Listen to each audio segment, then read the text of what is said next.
25 tahun berlakon. I've been told what to do, how to say the line, where to stand. Now, I'm the one making the calls. Tarung, Unforgiven. Satu perjalanan besar yang baru. It has always been a dream untuk produce sebuah filem.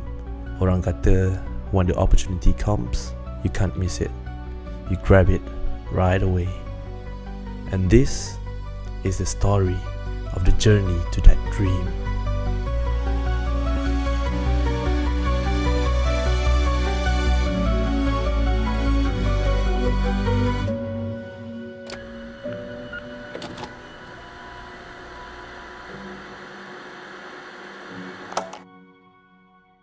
Selepas Kahar Kaplan High Council, dream kita yang seterusnya adalah menerbitkan filem kita sendiri, IP kita sendiri. Dah berapa lama kita dalam journey ni, walaupun sebenarnya tak ada backup plan pun. So kalau jatuh memang akan jatuh habis lah. But kita akan teruskan juga. Dan ini merupakan kali pertama, the first time ever aku memegang tanggungjawab yang besar sebagai producer filem. Dan filem ni boleh dikatakan independent sebab kita mulakan semua daripada scratch tanpa ada backup daripada studio yang besar in the early stage. Tiap impian yang besar tu akan datang dengan halangan yang besar juga. Di mana we don't have money.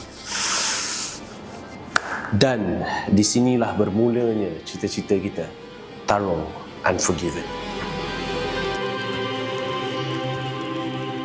And in that moment, Finas buat satu open submission for DKK.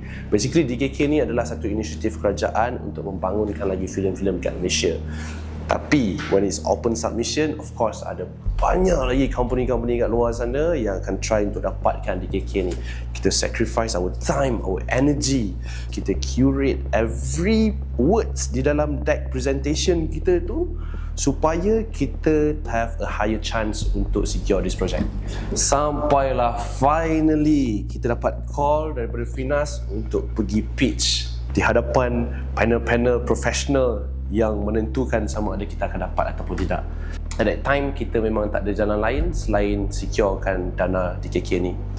That is when the waiting game begins.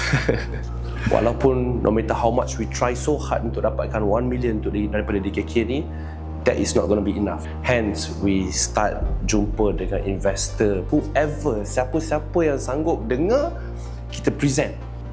But of course, some of them really believe in us, and some of them did not believe in us at all, and some of them memang tak nak dengar langsung. But that's fair bagi saya because it is what it is.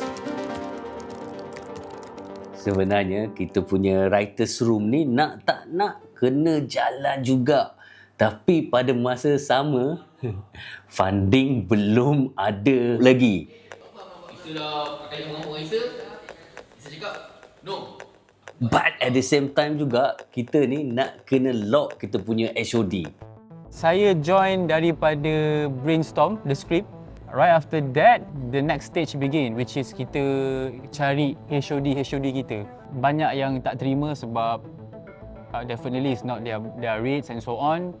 So masa dalam writers room tu, kita dah decide siapa sebenarnya yang akan mainkan watak Hatta. Of course, my man, Miro Aiman. Basically, this is the core team Alpha lah. Whatever it is, throughout the whole shooting, ada apa-apa masalah.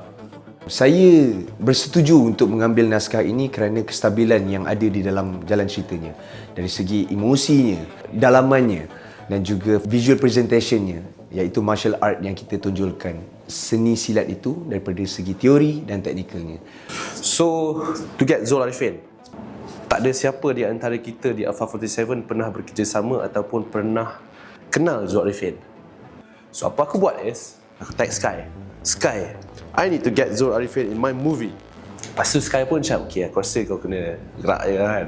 So, until lah kita punya another producer, Mr. Ilya Ashraf kita, appeared dekat gym, boxing gym yang di mana masa tu saya train for another movie. First day tu aku dapat borak dengan dia. I was like, join lah.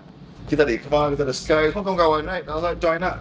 Lepas tu the next day tu dia kata, come on tomorrow, bring your glove, we gonna spar. Shit. Let's go lah, aku cakap kan. Aku bawa glove aku bawa kasut boxing aku, dan aku terus stand on the gym.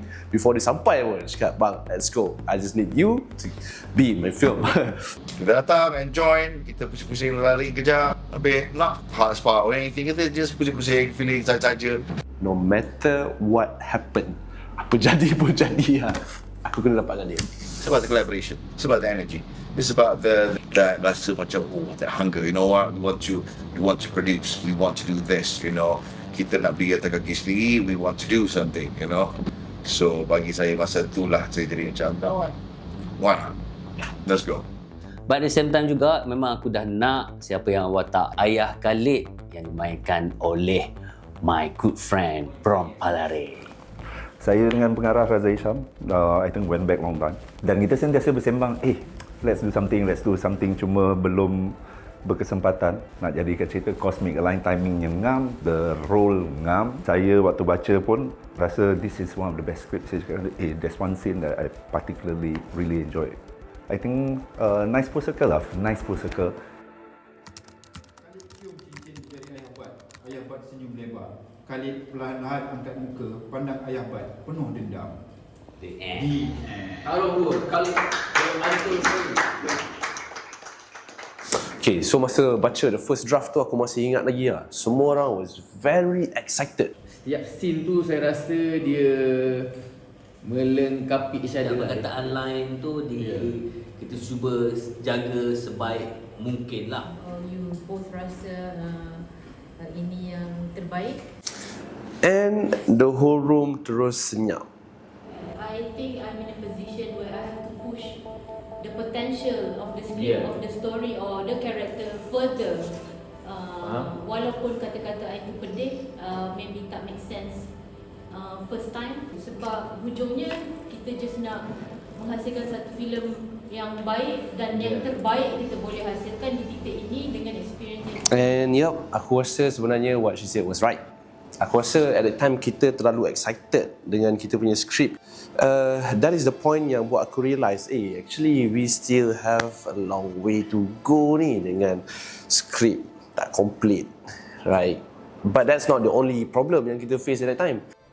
Ada HOD yang lain yang I hadapi kesukaran untuk mencari. Sangat tough sebenarnya. It took me like 1 month of interview people. And shooting tinggal lagi 4 months. And that is not funny. Tiba-tiba, we got an email from the investors.